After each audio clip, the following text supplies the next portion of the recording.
Sorry, folks, this is Ben Gessel. I hope that I accidentally ended the earlier video a little bit early. This is kind of a continuation of what I was talking about, and it was my fault. Sorry, I do apologize for stopping the video earlier than I wanted to. So you can do all kinds of things, in a video game. You can have like different colored ropes hanging down that are, you don't know what's going to happen if you come up each one. So sometimes you have to have kind of this intuitive, or kind of guess a little bit which color is going to be harmful, or you give it a little yank and see what happens. Anyway, I have some of these kinds of obstacles and things in the first area of this game. A lot of games like in Baldur's Gate, again, you have a lot of ghost characters, that sort of thing. That don't really know that they're dead yet, that sort of thing. I use some of these ideas. There's something about coming across beings that are fire beings, right? Almost sounds like something demonic, but not necessarily. So it's anyway. Have some witches in here. A character named Moggle. That's kind of a monster, but he's kind of not necessarily mean. He's just kind of sad, just kind of surly sort of thing. Anyway, I think I'll go along a little farther here, but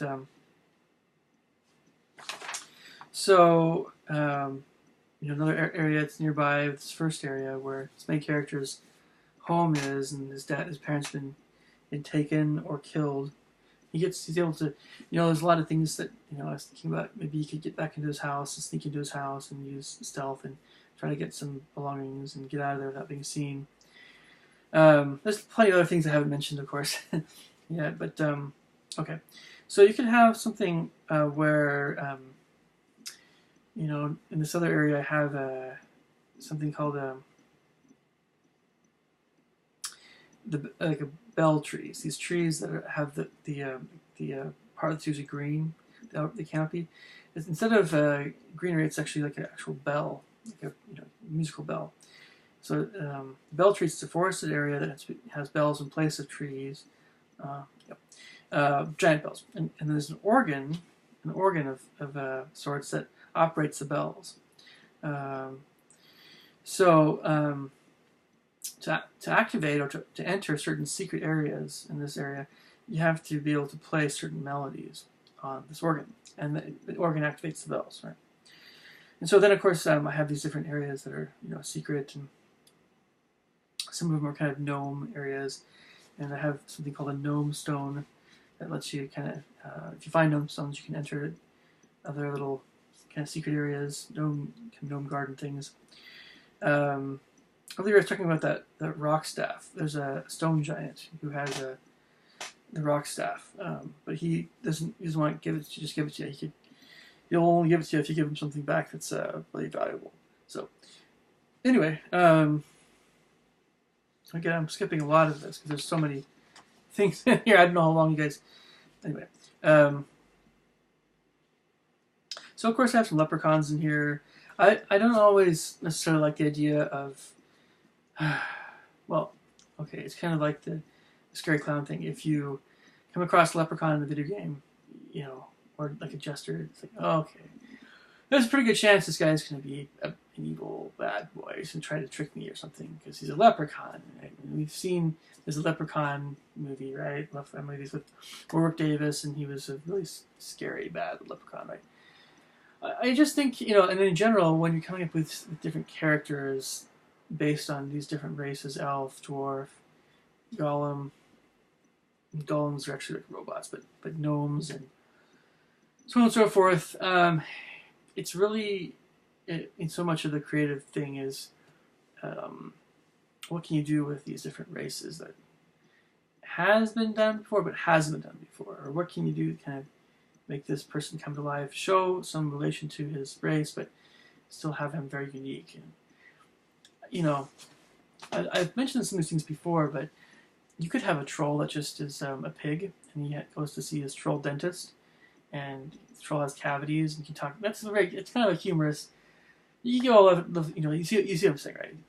Um, okay, so okay, there's a wizard in here. When it comes to wizards, by the way, in video games, I think it is very good for game design and things. Yeah, you don't want the wizard to just you know. Yeah, the wizard is kind of like the dragon, but the good side, right? The wizard can, if the wizard is a more powerful wizard, yeah, it can make the game so much easier. I know for the main character. That's one of the number one things you think about, like Lord of the Rings, Gandalf and Aragorn and Legolas. They don't even need I don't know, the axe, Gimli. yeah, Gimli. But just you take half the number. You don't even need heck. Well, Gandalf the Grey wasn't as powerful as Gandalf the White, yes, but why did they have to split up? And I don't know. They had many things they were doing all at once, or more than one thing at once. But if you had Gandalf go with the other guys to drop the ring in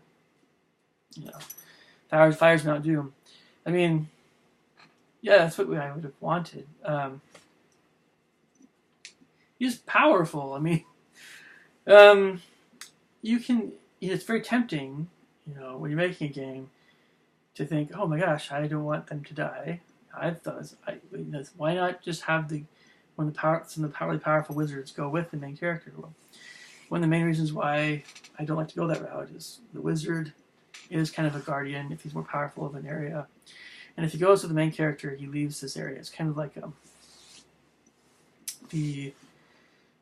I guess cops are kind of more like guardsmen, right?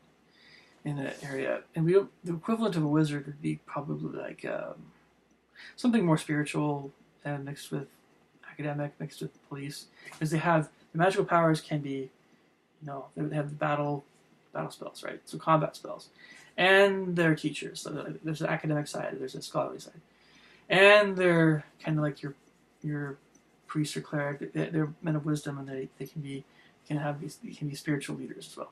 So wizards serve, in fantasy adventure, fantasy games, a lot of different purposes, right? So yeah, I mean, like and it's great when you can have a wizard go with an older wizard go with the main character. I mean, that's makes the game a lot easier, depending on the powers that wizard has, and how quick he is to fire off spells. If he's an old man, he might be very physically vulnerable, that sort of thing. So I know it's the thought process will continue on that in that area. So I'm gonna skip past I have a town here, Oldham. So one of the obstacles that I mentioned here is the character comes to an area of clearing where there's a lot of different colored rings, spinning rings, kind of glow in the dark rings. If it's dark, they're glow in the dark. And again, there's different effects that happen when the main character jumps on each ring. It could be that he falls right through and dies. He's up high. It could be that it turns solid. All these different effects. Just to give an idea how many different possibilities there are. I mean, there's truly an infinite number of possibilities that you can have. But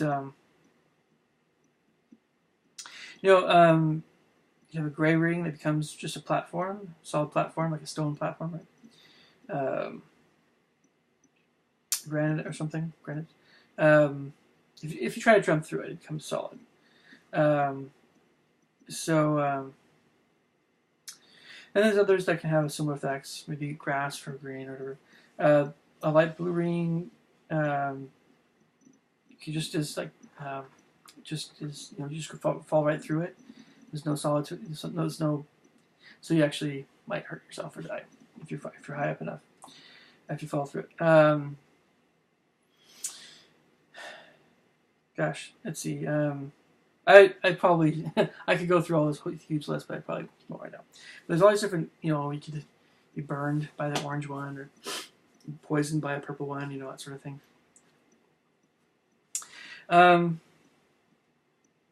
Okay.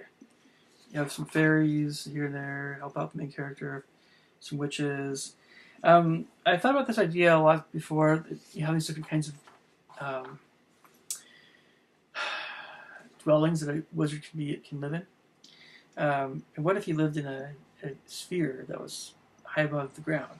How could he would do that probably so he would avoid just anybody being able to just knock on his door and bother him, right?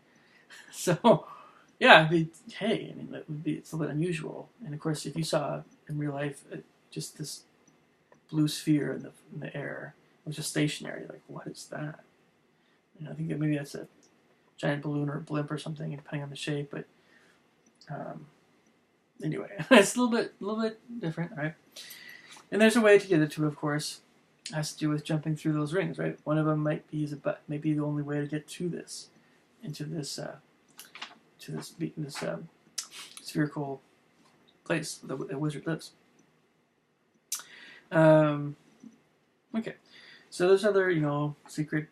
An old oak can kind of enter a secret door into the heart of the oak tree. I have those kinds of things, ideas, and an owl that's kind of know it all. I know, and friendly dog, some werewolves, all these other guys here.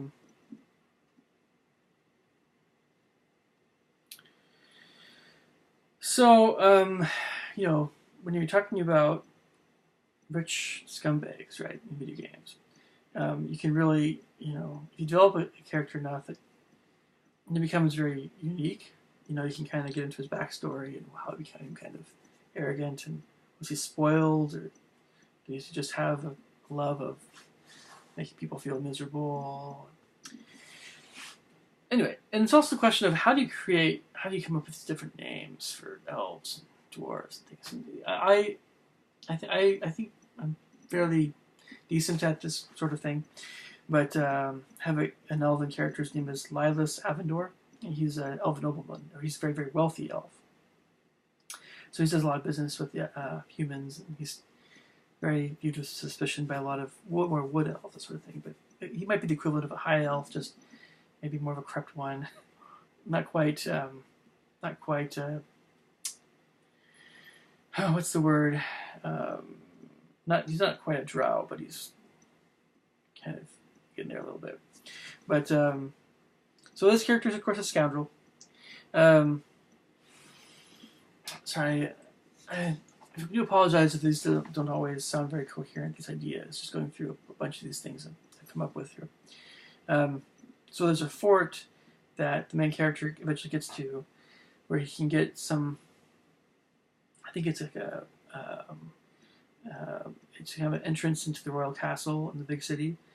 To be able to, he finds out, he's hoping that he finds out that his parents are alive and they're being held prisoner in a castle, in prison below the castle. So he's able, maybe he's able to get this seal to get into the castle at this fort. Anyway, just keeps going from there.